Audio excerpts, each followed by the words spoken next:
Tank تو tank ہے آخر، زمین کو روندتے ہوئے چلیں گے، لوہے کی بڑی بڑی مشنریز ہوں گی وہ. اب جب یہ لوہے کی بڑی بڑی مشنریز زمین پر چلیں گی، چاہے وہ آگے بڑھیں کہ پیچھے ہٹیں، اس سے کوئی فرق نہیں پڑتا. کوکھ دھرتی کی بانجھ ہوتی ہے، زمین تباہ و برباد ہوتی ہے، کھیتوں کی زرخیزی تباہ و برباد ہوتی ہے، اناج غلہ اگنا مشکل ہو جاتا ہے جہاں پر بم گرتے ہیں، جہاں پر مہلک ہتھیار برسائے جاتے ہیں، زمین کی زرخیزی ختم ہو جاتی ہے. تو اس سے عالم انسانیت کو بھی نقصان ہوگا. اگلے شعر میں کہتے ہیں کہ فتح کا جشن ہو کہ ہار کا سوگ، فتح کا جشن ہو کہ ہار کا سوگ، زندگی میتوں پہ روتی ہے. ہر دو طریقے سے میتیں ہی میتیں ہوں گی، چاہے وہ ہارنے والا ملک ہو پھر یا جیتنے والا ملک ہو. جب جنگ ہوتی ہے تو کسی نہ کسی کو شکست ہوتی ہے اور کسی نہ کسی کو فتح ہوتی ہے. جیت ہار تو ضروری، دونوں طرف میتیں ہوں گی، دونوں طرف انسانوں کا خاتمہ ہوا ہوگا، بس لاشیں ہی لاشیں ڈھیر پڑی ہوئی ہوں گی. اب فرق صرف اتنا ہوگا کہ فتح کا جشن منانے والا ان میتوں کو نظر انداز کرتے ہوئے لوگوں سے کہتا ہے کہ ہم جنگ جیت چکے. ایسی جنگ کا کیا فائدہ جو لاشوں پر چل کر ہم اپنی فتح کا جھنڈا گاڑیں. اصل فتح تو وہ ہے، اصل فتح کا جشن تو وہ ہے کہ آپ امن کے ذریعے اپنے مسائل کو ختم کریں، آگے والے دشمن کے آمنے سامنے بیٹھ کر ٹیبل ٹاک کے ذریعے اپنے مسائل کو ختم کرتے ہوئے آگے بڑھیں گے تو ادھر بھی فائدہ ہوگا ادھر بھی فائدہ ہوگا. یہ اصل جیت ہوگی. شاعر اسی لیے کہہ رہا ہے کہ فتح کا جشن ہو کہ ہار کا سوگ، زندگی میتوں پہ روتی ہے. اسی لیے شاعر جنگ سے دور رہنے کی تلقین کر رہا ہے. جنگ تو خود ہی ایک مسئلہ ہے، جنگ کیا مسئلوں کا حل دے گی.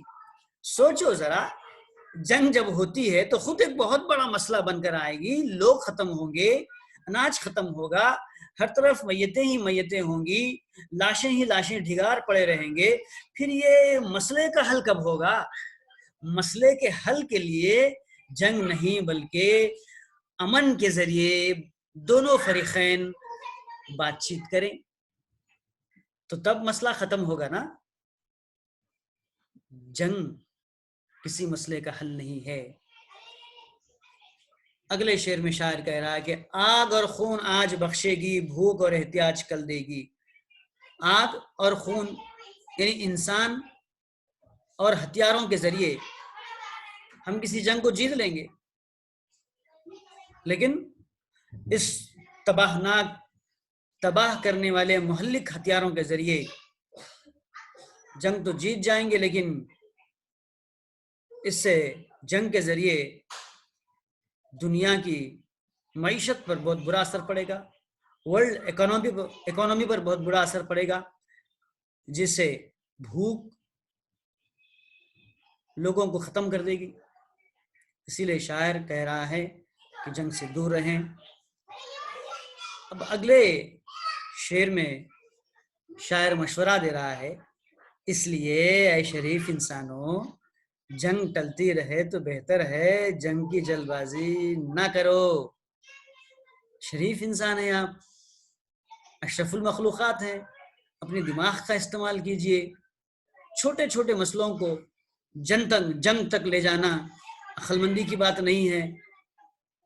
چھوٹے چھوٹے مسائل کو بات چیت کے ذریعے حل کر سکتے ہیں.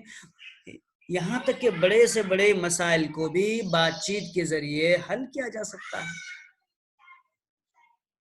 جنگ کی جلدی نہ کریں، جنگ کو ٹالتے رہیں جہاں تک ہو سکے. شاعر تو یہی کہہ رہا ہے کہ جنگ ہی نہ ہو. اب اگلے مصرے میں ساحر مجھنوی کہتے ہیں، آپ اور ہم سبھی کے آنگن میں، آپ اور ہم رہیں تو بہتر ہے. اپنے اپنے گھروں میں مزے سے رہیں، خوشی سے رہیں. ہمارے گھر میں آپ بھی آئیے، آپ کے گھر میں ہم بھی جائیں گے. اس میں انسانیت کی بہتری ہے، عالم امن کی بہتری ہے، عالم امن کی ترقی ہوگی. جنگ سے جتنا دور رہیں اتنا بہتر ہوگا. اب ایک اور شعر میں شاعر کہہ رہا ہے کہ برتری کے ثبوت کی خاطر خون بہانا ہی کیا ضروری ہے، اپنے سپر پاور کو جتانے کے لیے، اپنی طاقت کو جتانے کے لیے جنگ کر کے آپ کو ثابت کرنا ضروری نہیں ہے۔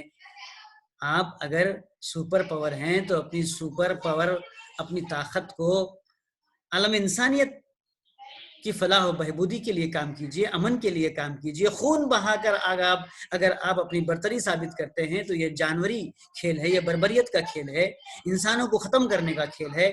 اپنی برتری کو جتانے کے لیے آپ دوسرے طریقے بھی ہیں، ان دوسرے طریقوں سے اپنی برتری کو، اپنی سپر پاور کو جتا سکتے ہیں۔ خون بہا کر اپنی برتری کو ثابت کرنا یہ جانوروں کا کھیل ہے۔ دوسرے شعر میں آگے کہتے ہیں کہ گھر کی تاریکیاں مٹانے کو گھر جلانا ہی کیا ضروری ہے۔ بڑا بہترین شعر ہے۔ گھر کی تاریکیوں کو، گھر کی غریبی کو، گھر کے اندھیروں کو مٹانے کے لیے کسی دوسرے کا گھر جلا کر ہم اپنے گھر میں روشنی کریں، یہ کہاں کی انصاف ہے، یہ کیسا انصاف ہے۔ گھر جلانا ہی کیا ضروری ہے، آگے والے کا گھر جلا کر ہم اپنے گھر میں روشنی کریں گے، یہ بڑا بدبختانہ فعل ہے۔ اس سے رک جانے کے لیے شاعر کہہ رہا ہے جنگ کے اور بھی تو میدان ہے۔ دوستو شاعر کہہ رہا ہے کہ جنگ کے اور بھی تو میدان ہے، صرف میدان جنگ، میدان کشت و خون ہی نہیں، صرف لوگوں کا خون بہانا ہی جنگ کا نام نہیں ہے۔ کھیل کود کے بھی میدان ہیں، اس میں بھی جنگ ہو سکتی ہے۔ پیار محبت سے کھیل کود کے ذریعے جنگ کیجیے۔ آپ لوگ مختلف قسم کے کھیل کود ہیں، جب کھیل کھیلا جاتا ہے، گیم کھیلتے ہیں تو گیم بھی ایک جنگ کی طرح ہی ہے، اس سے پیار محبت بڑھے گا، بھائی چارہ بڑھے گا۔ لوگوں کو ختم کرنے کے لیے جنگ، لوگوں کا خون بہا کر جنگ کرو گے، یہ میدان صحیح نہیں ہے۔ اگلے شعر میں شاعر کہہ رہے ہیں کہ حاصل زندگی خرد بھی ہے، حاصل زندگی جنون ہی نہیں۔ جنون کی حد تک اپنی زندگی کو، اپنے سوچ و وچار کو لے جانا ایک بڑی بیوقوفی کا کام ہے۔ عقل مندی سے کام لیتے ہوئے زندگی حاصل کرو، زندگی خود جیو اور لوگوں کو بھی جینے کا موقع دو، جنون کی حد تک مت اختیار کرو۔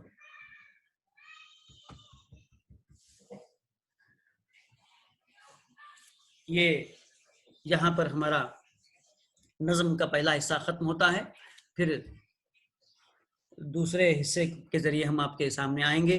جب تک کے لیے اللہ حافظ، السلام علیکم۔